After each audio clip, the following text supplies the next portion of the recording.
দুটো পার্ট বাকি থাকলো। আপনাদের দিক থেকে এটা কি বাম দিক? তো বাম দিক, মধ্যখানে দেখুন একটা দাগ কাটা আছে না, এদিকটা ডান দিক, এটা দুটো পার্ট।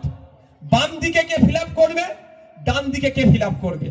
এবার আসা যাক, বলছে না 2002 খেলাটা হচ্ছে এবার 2002 সালে যদি আপনার ভোটার লিস্টে নাম থাকে, কি বললাম, 2000 সালে যদি আপনার ভোটার লিস্টে নাম থাকে, তাহলে আপনি 2002 সালের যে কাগজে যা আছে সেম বিষয়টা এখানে ছেপে দেবেন।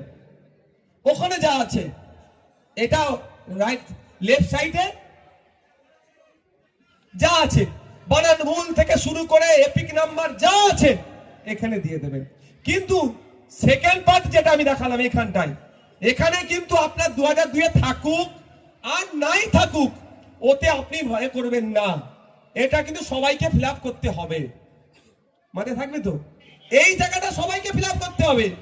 এরপরে যখন অপশন এখানে আসছে, যেমন আমার এই বাপ 2002 সালে তো ভোটার লিস্টে নাম আছে, তাহলে এ বাপ কি করবে, আপনাদের দিক থেকে বাম দিকের যে জায়গাটা আছে নির্বাচকের নাম, মানে বাপের নাম, ইনার নাম, বাপ মানে আপনার নামটা কি বাবু, জলিল গাজী, তার নাম লিখবে, এপিক নাম্বার লিখবে।